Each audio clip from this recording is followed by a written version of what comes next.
an island on the rim of the world, in that space between slate, sea and sky, where air and ocean currents are plays of wild energy, and the light changes everything.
I've lived here 50 odd years.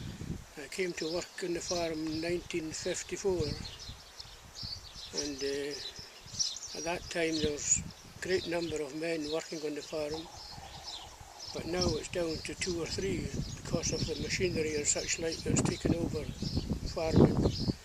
But in those days farming was a very happy job, great fun, great camaraderie with all the other workers.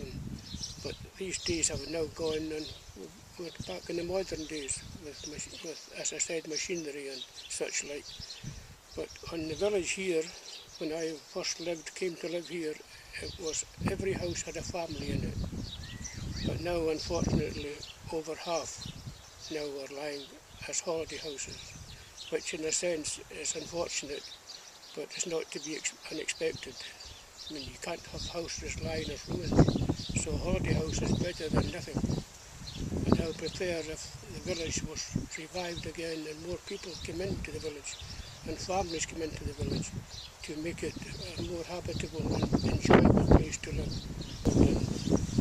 So all in all, Tabaranaga and Luing is a nice place to be, and it's very worthwhile place to come and visit and hopefully come and live, because it's important that we do get people, young families, onto the island and revive it again, as I said earlier.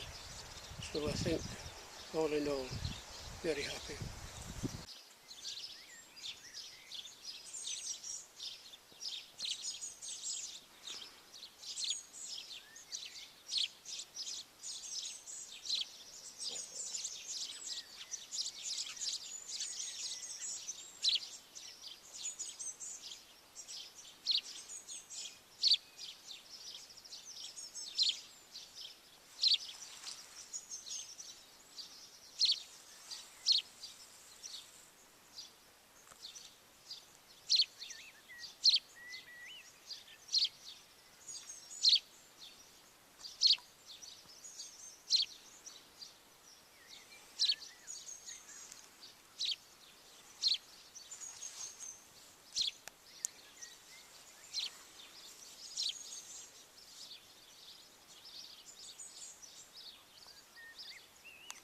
And you pan round to the south side, lovely trees again, and what's like, and that's a favourite place for the foxes to have a den and to breed.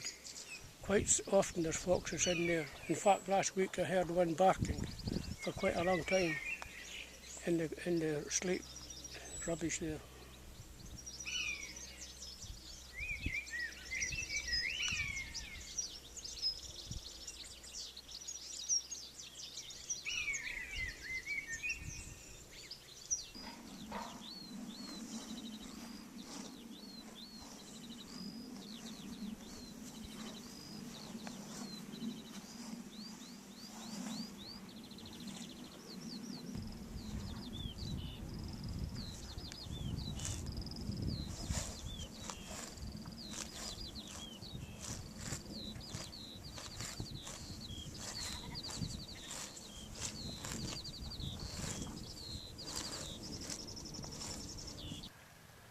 I remember the pier has now been burnt down. You can see the columns there, still there.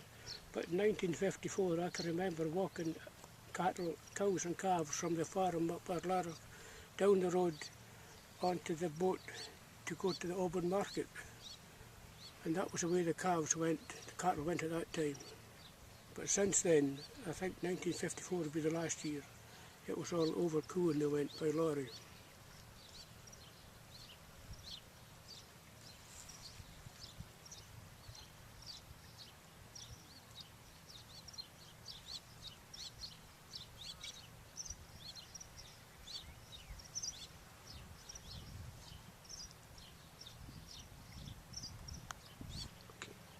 Okay, between Lunga and Scarborough there's the Bialach, as they call it, the grey dogs.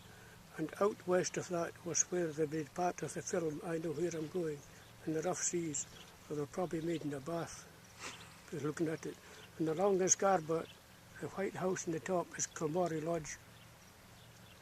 And round the south end of Scarborough, the point there, and right up and behind it is the Gulf of Corryvreckan. And George Orwell was almost lost, him and his family almost drowned in there. And it was a Ling man, Donald Mackay, that saved them and took them through and landed them on the north end of Jura.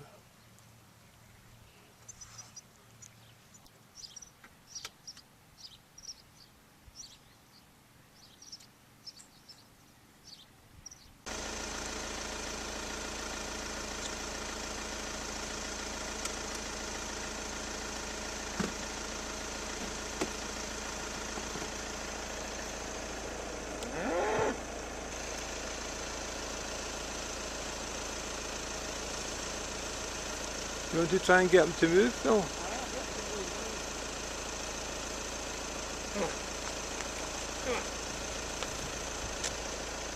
Walking away from you.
This is number 3 Culpel. This is where I was born.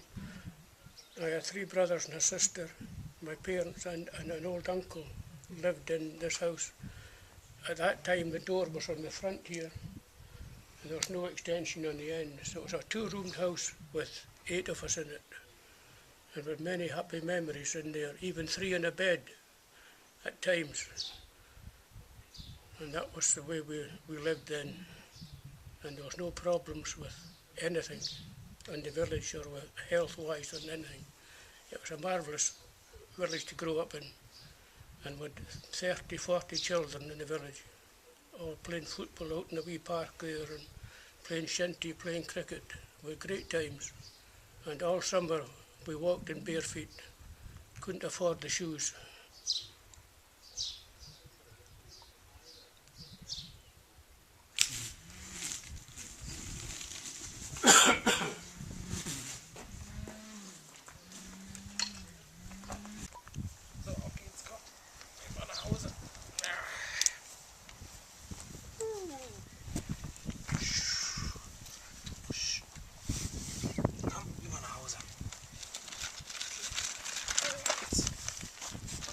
Autos kommen,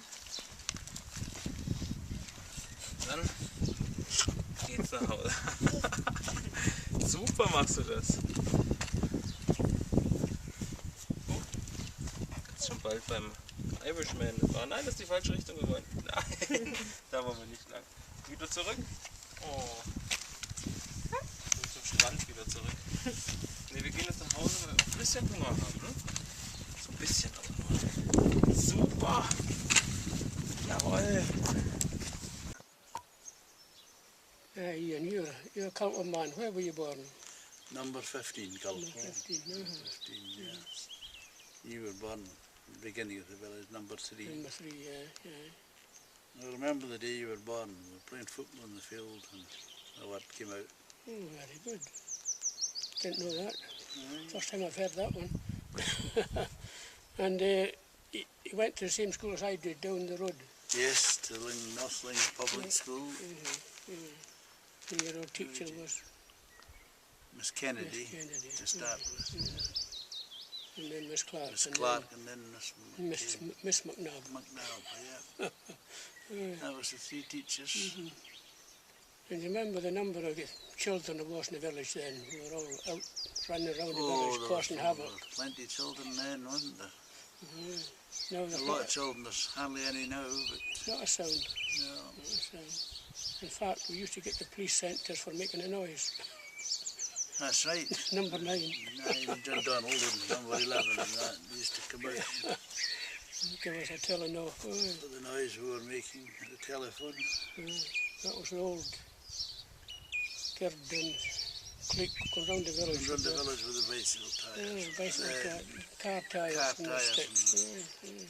The old man used to do them off us with a log. This And man here behind us, Dookie Miller, this house, he was terrible. He would take every tired he could get and throw them in the quarry.